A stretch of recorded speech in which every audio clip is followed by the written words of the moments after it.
Let's go!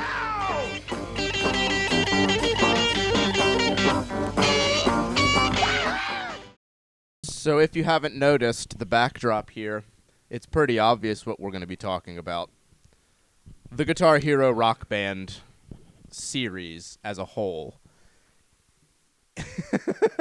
There are quite a few of those, and also we decided to do this as a trio because this is how you were meant to play some of these games is as a trio, as a band. Band's all here. Band's all here, baby.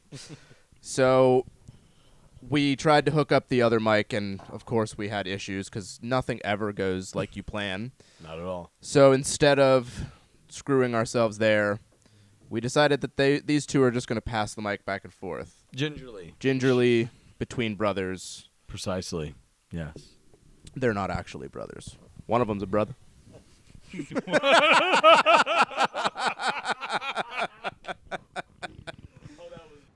That's racist. So these were released in 2005. The first one came out for the PS2. Just the guitar, nothing else.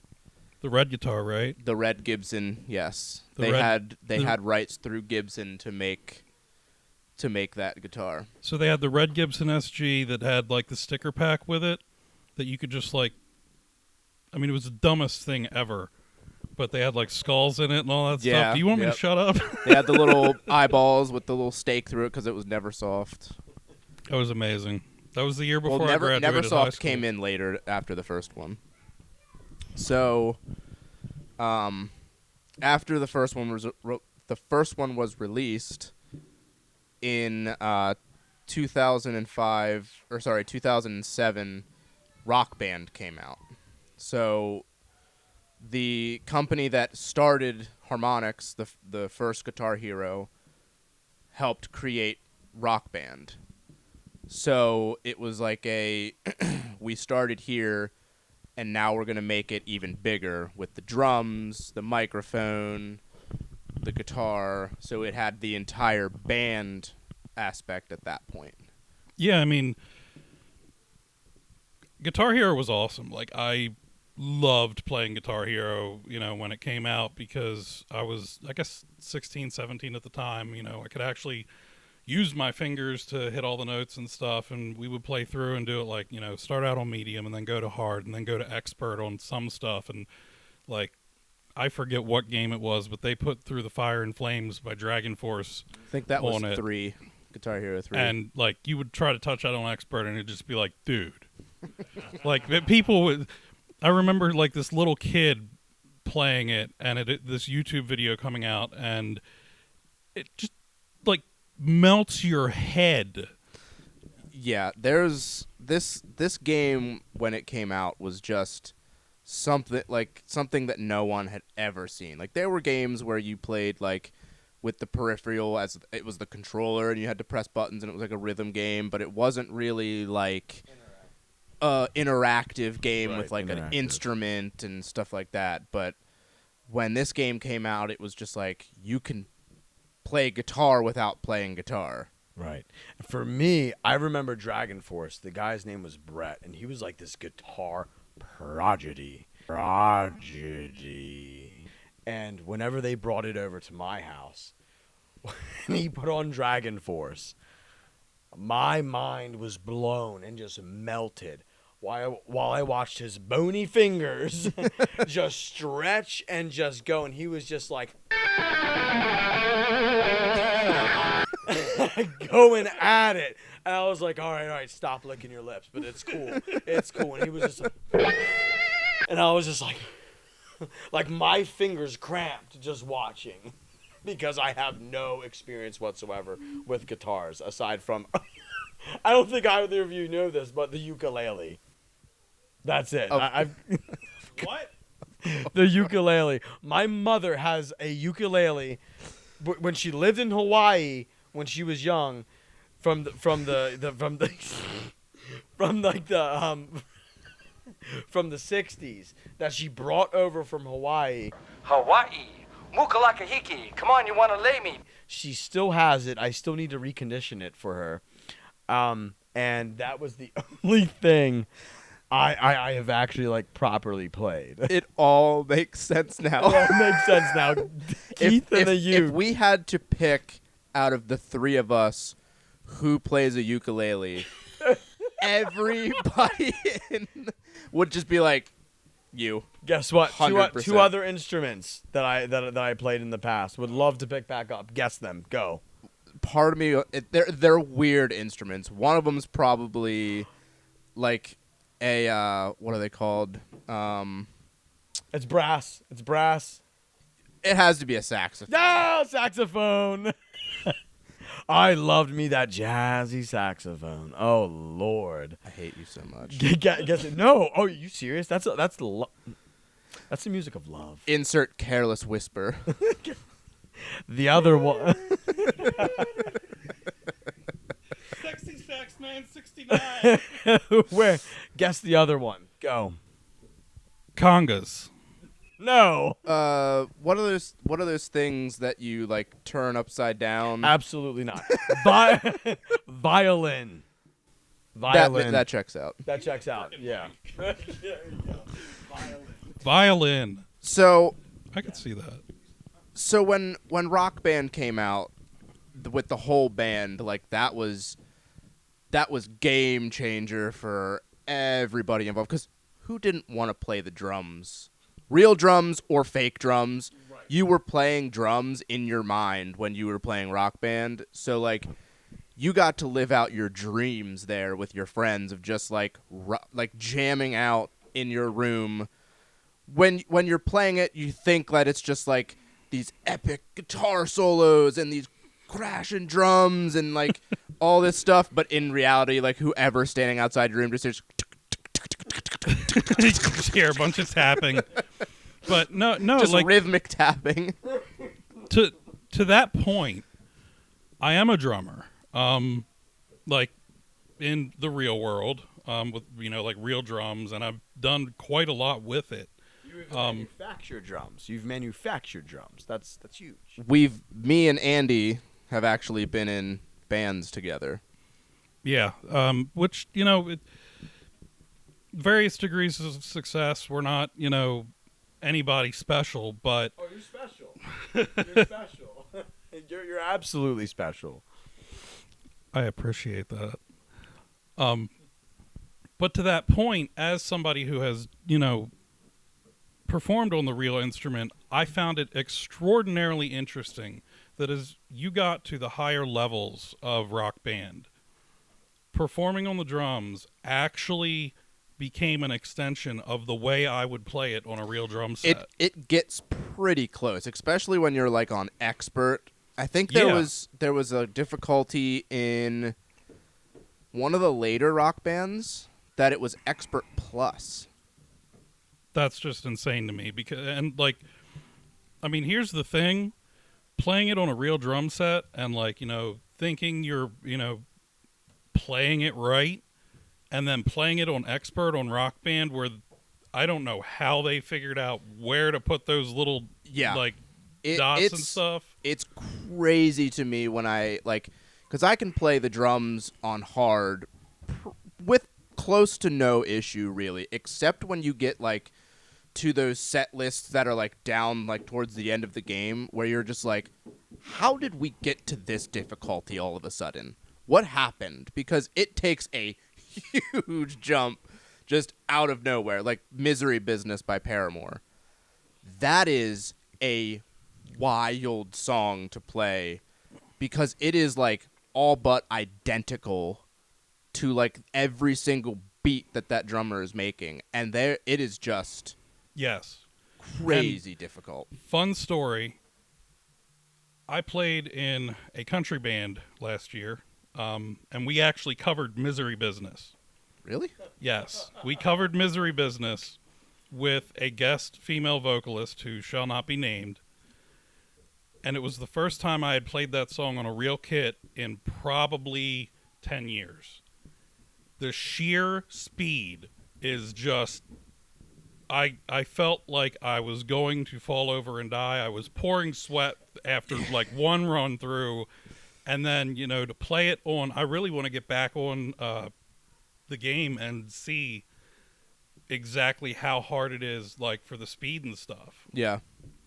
Yeah, when you play it, like, we had all of our friends over, and we would have the drum kit, and we would have like at least 2 guitars, because it would be the guitar, the bass, and then the drums.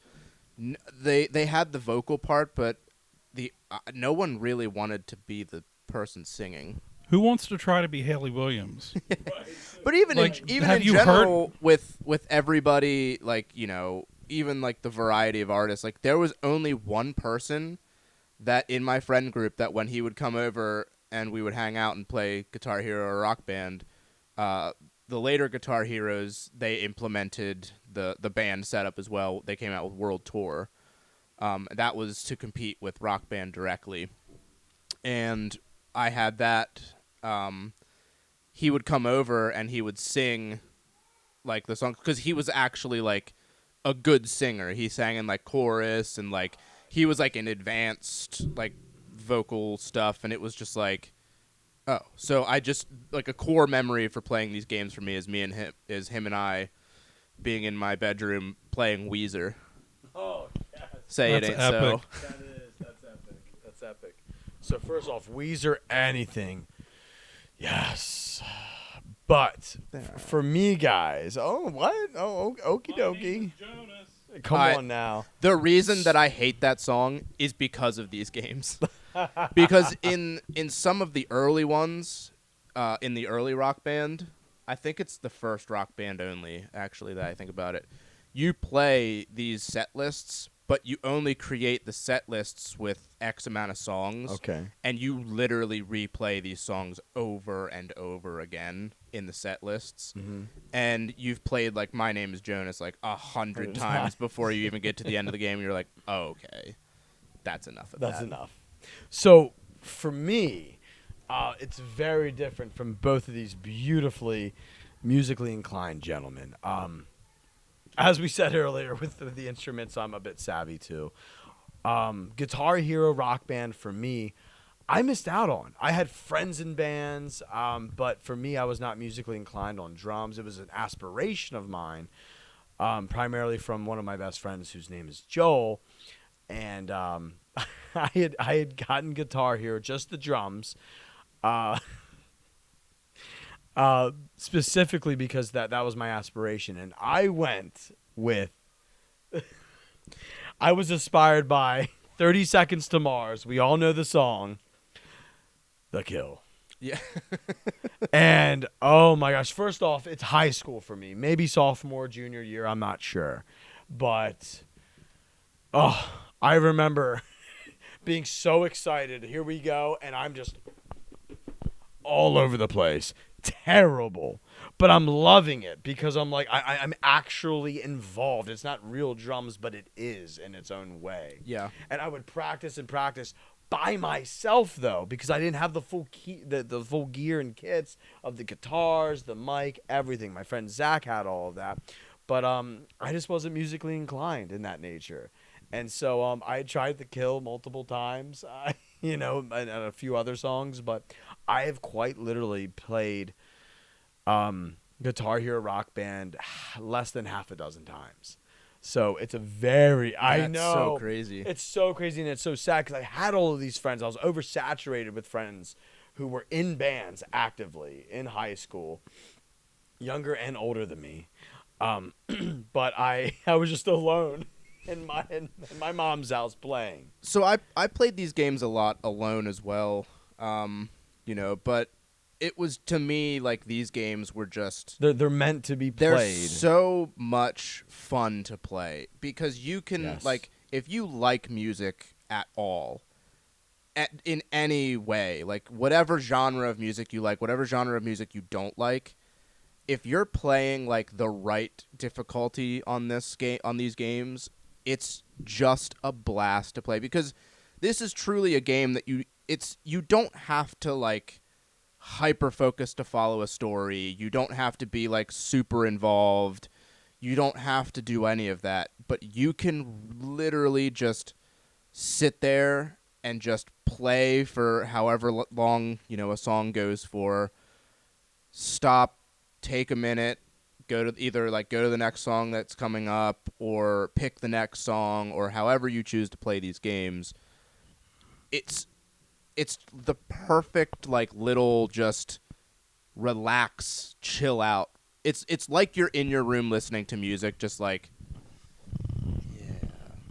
but you're interacting with it as a game, which to me is just endless amounts of fun, endless amounts of entertainment.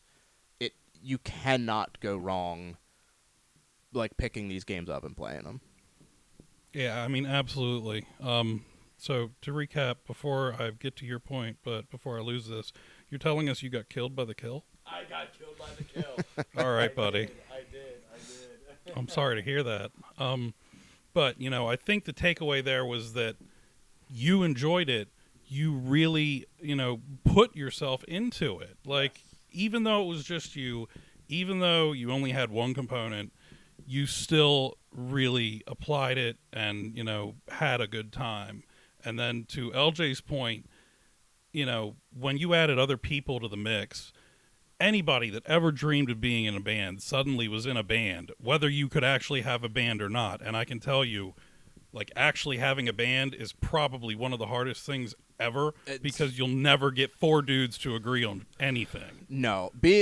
Being in bands my entire teenage years, I mean, it was into early adulthood, really. I mean, I think ever since I was 14 or 15, I was in bands all the way up till probably my mid-20s. And, like Andy said, varying levels of success. Some of them, played 1 or 2 shows. Some of them played 30 shows or, however long we lasted. But to get a bunch of people together, that even back then was a hassle and always a just nightmare for anybody involved. But there is nothing even that comes close to playing in front of a live crowd that is feeding you energy. I'll go into one of the stories from when I was in a band called Common Ground. We did a little weekend tour. Real quick, since you said Common Ground, can I start a circle pit? We booked this little weekend run with this band called Separated, and we started in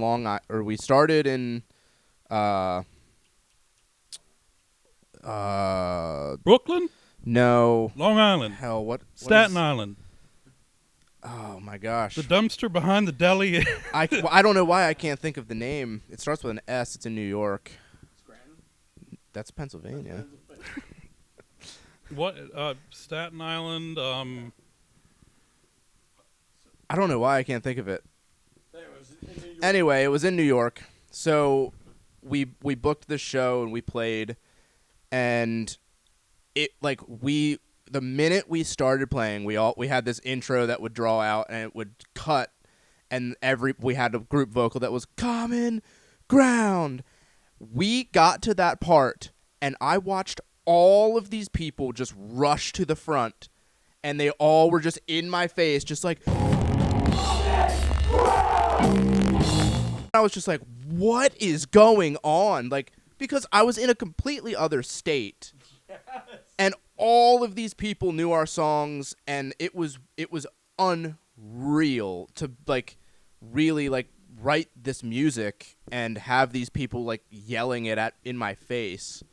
And it was like, this is real.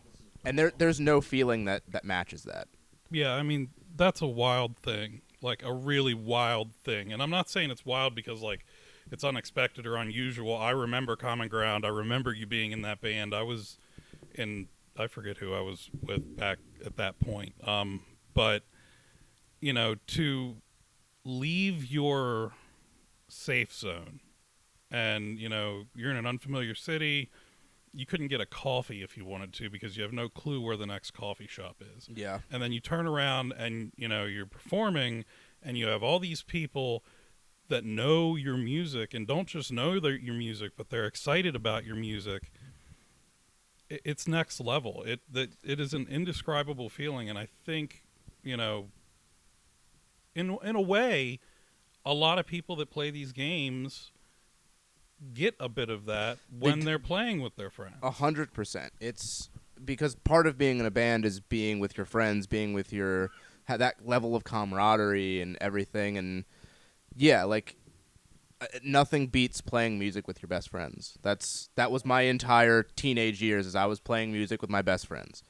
And I missed out because I didn't have that. There is nothing that beats that. And when you talk about some like strangers knowing your music, what even takes that to the next level, and I've had this happen multiple times in bands. One of the bands we were together in, someone comes up to you and they like tell you how your music like changed something in them or helped them through a tough time or something like that. Like the power of music, man, is wild. And you have a huge library of music in all of these games that is just, I mean, it touches on every genre.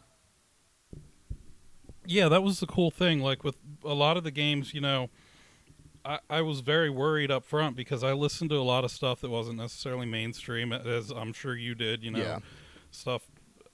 I still don't think there's a Story of the Year song in any of these games. But Actually, I believe in World Tour, they had like you could create, like songs. So, like you could create like the songs if you knew like the chords or something to them, and it like you had this big. It wasn't a marketplace because you didn't buy them, but like you could download other people's creations, and people would do like, I mean, name a group, and it was on there. It could be the most obscure punk band that you've never heard of. It could be the biggest metal band in the world. People made songs through that. Now, it wasn't the actual song, but it was close enough to where, like, you kind of got a little bit of that. But there were bands that were, you know, from those, like, odd genres that surprisingly made. I mean, Guitar Hero 2 had Every Time I Die. And that's true. I do remember that. Curious, though. Yellow Card, I think, was on one of them, too. Dude, Yellow Card's sweet. Any country. Yes. In any of these. Yes. I actually have it over there.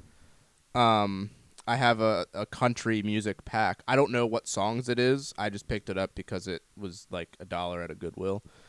But it's that, like, back when Rock Band was the thing before DLC really like made the mainstream, they released like actual game like cases like this that was add-on DLC like songs that you could load into Rock Band. That's pretty cool because, you know, I always was under the impression the country was kind of just out of here, and the whole Rock Band concept was like, yo, this is rock, this is alternative, this is, you know, it definitely wasn't. Stuff and it wasn't meant to be on these games, but I mean, these games, when they first came out in 2005, they did not miss a single year the entire way up until 2010. I mean, and with Guitar Hero, in my opinion, Guitar Hero is what killed this genre of game. And here's why. In 2005, the first one came out. 2006, the second one came out. 2007, they ported the ones to the 360, so that's when like the 360 really started to capture this. Then again in 2007, they had Guitar Hero 3, and they had Rock the 80s. Guitar Hero Rock the 80s. 2008, they had World Tour and Aerosmith. In 2009, they had Guitar Hero 5, they had Guitar Hero Metallica, they had Guitar Hero Smash Hits, they had Guitar Hero Van Halen, and they had an offshoot of the Guitar Hero that was called Band Hero. Then in 2010, they had Warriors of Rock, and that's when, like, 2010 is when this genre just went way down here. They were selling less and less copies. People lost interest. because mainly with these games is the big thing was like a pack-in guitar. So like Guitar Hero 2 had the Explorer guitar that was like the sharp edge. Guitar Hero 3 had the Les Paul shaped guitar. Warriors of Rock had like this weird like metal looking like weird looking guitar. And I think the Aerosmith one had an Aerosmith like Les Paul style guitar. And like they weren't cheap by any means. They were on the order of like $100, right, for the game and the guitar, maybe I think they were 120. more. I think they were a towards little the end. more. I think like right when the first Guitar Hero came out, it may have been more, but I feel like the $100 was like right around the price point in 2005. I feel like by 2010, I know Rock Band or like any of the band kits was significantly more because it had more hardware with it. But to your point, how many times can you expect a person to spend $120 every single year? And furthering that, what is the necessity of getting another guitar controller with every single thing that you did? You know, bro, I think that's an amazing, Guitar Hero guitar collection. Yeah. Like, well, that ain't a Fender, buddy. Like, here's the thing with these guitars too is like they're becoming highly collectible now. People want these, and the reason that they want these is because there's a thing that you can do on your PC called Clone Hero, which you can play like any song that you could think of on those, like as long as it's a wired one. So the Guitar Hero 2 one had a USB, so that's like the most sought after. But a lot of people actually really like the Rock Band ones. I don't know why, because they were terrible. That is garbage. It's absolutely garbage. Terrible. Dude. So the distinction between the Guitar Hero guitar and the Rock Band guitar, the Guitar Hero guitar, the little strumming bar is solid. Clicky. It's like triangular. It's distinct, and you know when you hit it. The Rock Band one is flimsy. It's like this little flap type thing. Do not. I am triggered. You can have the mic, Keith. Regardless, these I forget what one it was. This is gonna relate to you because you know him.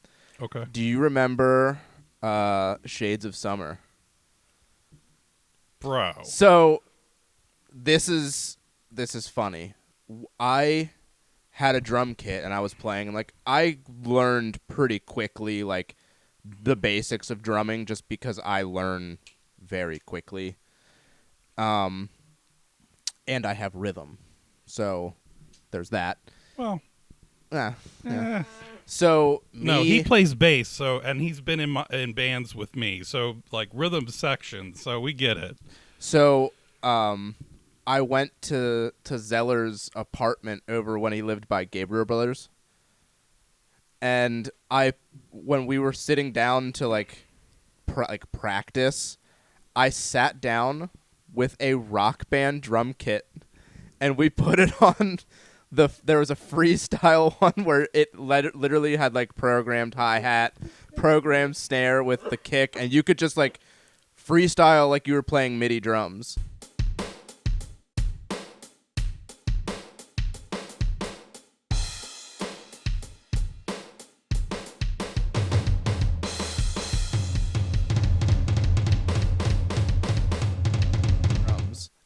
And I sat there on his couch and listened to the song and tried to like make up drum parts just off of that. Bro, that's wild. Do you know why that's wild? Why? Because later on, actually it may have been before that, it may have been after that, but at some point I played those songs too with him in my basement. Yeah, and this was probably like because Eric, my friend Eric, was gonna play keys in it. Okay. Because he was like, once Owl City came out, he was just keyboard, like MIDI all day long, like everybody was. Yeah, I mean, he was good, and actually, I talked to him like almost every day still, but That's wild that you used a Rock Band kit to. Yeah. Like, it makes sense. I mean, I certainly it had the things that you needed for that style of music. Oh, absolutely. I mean, it was that Owl City style. You know, I think that what Andy introduced with Shades of Summer was very much more. It was more musically driven from the acoustic guitar perspective than you found in Owl City. That was was literally just like MIDI, basically. Like, you talk Shades of Summer, I can tell you stories of Andy staying up like hours upon hours into the night just programming all that stuff. Dude, I jammed that album that he put out for a while in my Sonata. Driving around in my 2004 Hyundai Sonata, when I would go drive to pick Alicia up at her house, I'd be blaring that or something. Like, when it came out, like that was good music. Well, and funny thing, so like when he released that album, we actually played that release show.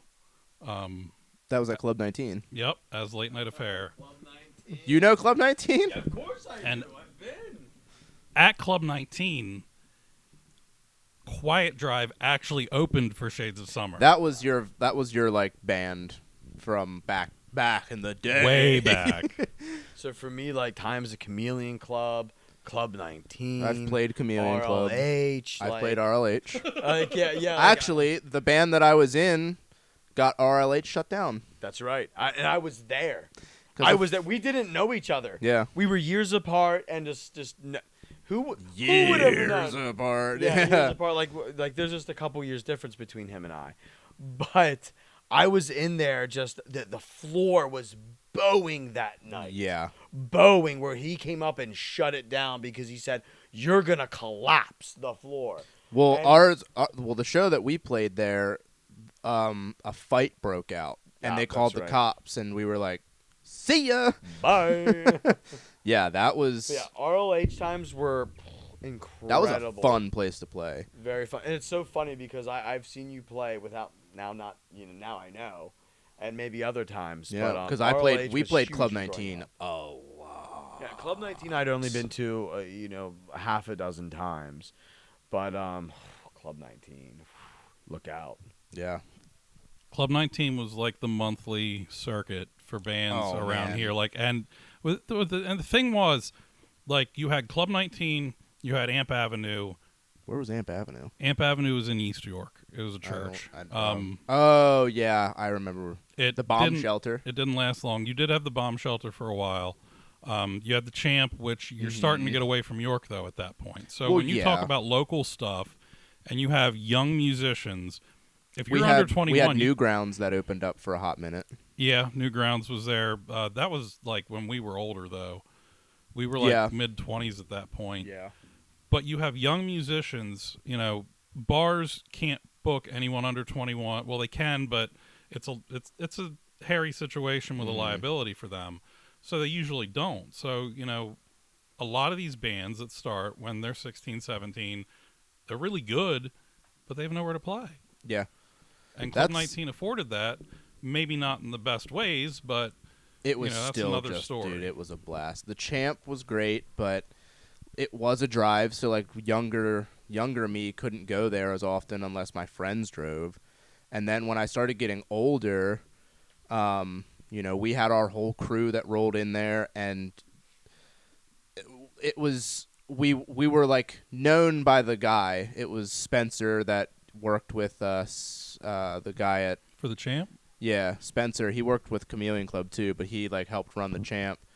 And he knew me and my group of friends, and he knew that we got a little bit rowdy and we got a little bit violent, and we weren't allowed to go to certain shows. Like, we would get there and we'd be like, yeah, we're coming here to see, this band or this band, and he'd be like, yeah, you guys aren't getting in. Because he knew, like, we'd be, in lack of better terms, setting some shit off.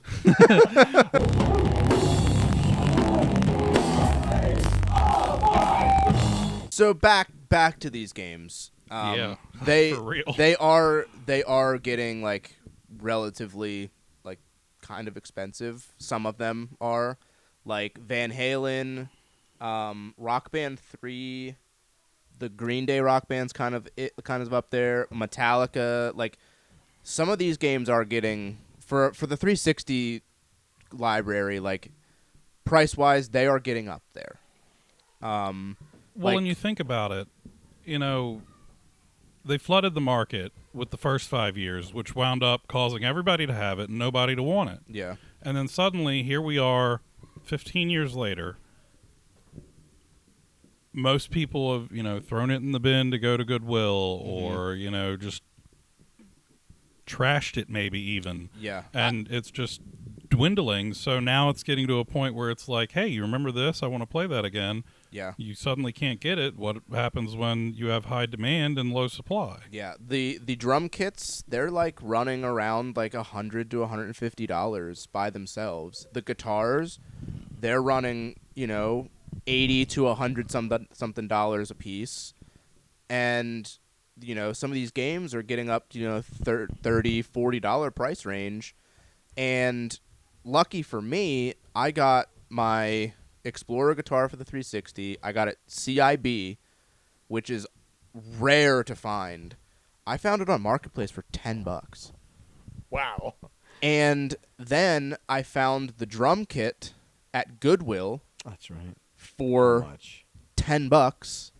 And I just found the other day, this is Goodwill still has deals. You just have to find them. I found the He keyboard. goes to Goodwill like weekly. The keyboard, like Daily. like almost every day. Like yes. I work, I make big commutes, so like there's a lot of distance between me and home. I'll so- call him. I'll be like, "You're still working, right?" And he's like, "No, Goodwill. Where at? Lebanon, Harrisburg." Yeah. So I found the keyboard, like the guitar keyboard for Rock Band 3, for $10. Ridiculous. So Amazing. collectively, through those 3 instruments that I have, I've spent $30. Right. And the keyboard you can get, you know, for like $30-$40 depending. Like that's not super. That was from the later release, but like the others, like I would have had to spend $200 to $300 just to get the wild. barrier of entry in, and then I have to buy the games. Like 2 and 3 are very cheap. World Tour is even cheaper. Rock Band 1 is dirt cheap. You can get it for like probably $1, but like Rock Band 3, that's like a $40 to $50 game. Wow. And I forgot I even had it. I was getting these out for the episode, and I was like, oh, I have that, so I can test that guitar and hope it works. Amazing. Yeah, when I walked down here hours ago tonight, I was astonished. I walked down and just saw the entirety. These all came out in a 5-year period, and that's insane. I'm missing a couple. Wow. The Guitar Hero games, how many titles do you think they had? This is including like any offshoots. I don't know, like 15? 25. That's absurd. 25 in No. a 5-year period. See, that's absurd. And no wonder, like you said, it kind of killed the genre. Not or killed this specifically. I believe that it was so really, successful they overreached. They saturated the market so much Correct. that it just killed the genre. Right. Because that is an absurd amount of games That's in a very ridiculous. short amount of time. I think it's ridiculous that Assassin's Creed comes out once a year. Any title that comes out once a year is too much. And the Rock Band, they have 4 games with 2 spin-offs. 4 games with 2 spin-offs versus That's how 25. it should have been done. They had the main line 1, 2, 3, and then 4 that came out, you know, in 2010 when everybody tried to give the resurgence of this genre. They tried to bring it back after it died. It didn't go well. Rock Band 4 didn't sell very well. Guitar Hero came out with Guitar Hero Live. I got it on a Black Friday. They had it priced wrong. So it was supposed to be like $100-something. I got it for $40 because they had it marked wrong. So I was stoked on that because I was like, hell yeah, like I get to play Guitar Hero again. Yes. It was okay. They changed the button layout. It was 3 on the top, 3 on the bottom. It was like 3 black on the top, 3 white on the bottom. Oh. It No. wasn't bad, but the way that they did it was not the greatest. They had like they emphasized like the live performance, so they had like live crowds, so like you were on stage playing to like what looked like a live crowd. And you had like people on stage with you that were real people, and like it panned from like your point of view like you were playing live. But to play the songs, they made it super weird. See, that's the thing. That's the absolute charming thing about Guitar Hero Rock Band, whichever direction you go with it. It is music, but it's still a game. Yeah. Like, there's the controllers for Guitar Hero are very different from playing a real guitar. You don't have, 6 strings and then 24 frets. Yeah. You've got 5 buttons. And it's simple and it's fun. Yeah. Learning guitar can get really frustrating. Very. And there's that is the reason. So You I have think to that build your dexterity and your calluses and stuff. right. So I think that if you take and try to complicate it a little too much by maybe adding, like another layer of 3 buttons where you're going from string to string, Mm-hmm. I think that introduces a unnecessary level of frustration to it, where it's like, oh well, I need to go up and I need to go down, and it. Plus, let's not forget, this definitely had its place. It really set a memory in a lot of people's hearts, and once you establish that, to change it Yeah. largely isn't really the approach that you want to take. Yeah. Did I say it started again in 2010, or did I say 2015? It was 2015. That's what I meant to say. It was 2015 when they did the live, and then Rock Band 4 came out for the PS4, Xbox One. So on an end note for my musical experience, the trauma, honestly, that I had with learning the ukulele was those 4 strings and 5 frets are My really. God. You have no idea. You're at a luau. You're all but naked. Everyone's dancing. There's a fire. Did you listen to Never Shout Never? Of course I have. But that uke, I'll tell you what. And then on my back, I've got the saxophone just switch things up a bit. I'm not as musically inclined as you two fine gentlemen. So, before we end this, Do you still have a saxophone? I don't anymore. I want to purchase another one. Actually, 2. Okay. So before we end this, I think that if they brought back the Guitar Hero Rock Band games, if they brought back a 5-button controller, just like a classic Guitar Hero Rock Band controller, and they did it as like a live service game where, you had X amount of songs drop every so often, and you maybe spend $10 as DLC or whatever to buy the new track pack that comes out. I do believe that it would do something, because you can't go wrong playing these games. They are, it might be the nostalgia talking for me, or just the genre of game because I like it so much, but I do believe that, with the popularity of Clone Hero, with obviously some of these games getting driven up in price and the instruments being sought after, like, there is a market for it again, but you have to do it right. You can't slack. You have to have options as well. Like, I know the Rock Band game, for when it came out for the PS4 and stuff, like, they allowed you to use, like, actual MIDI controllers in the game. So like if you had like a drum kit that was like an electric drum kit, you could use that as your Rock Band controller.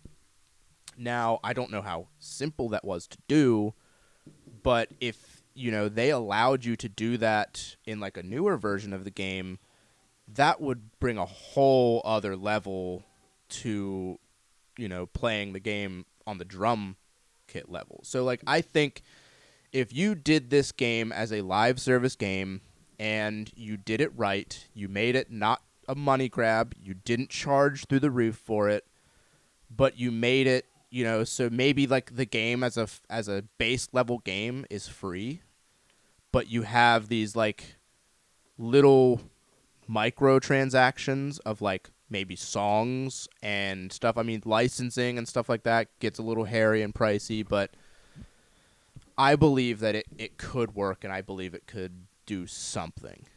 Yeah, I mean, what you're talking about really is a software as a service model. Yeah. You know, and I think that you hit on a lot of key points for that. You can't really, you know, charge much for the core, maybe something for the peripheral hardware if you have to get, you know, or if you want to reissue that, like have a new version of it. Definitely retain the old style.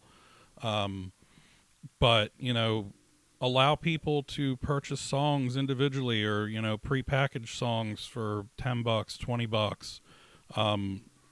And I think, you know, with some analysis and really digging in, you can figure out what licensing would cost and find a price point that is palatable to the consumer, but also, you know, reasonable to accommodate whatever you have to pay to get Van Halen or some of these bigger names out there. Yeah.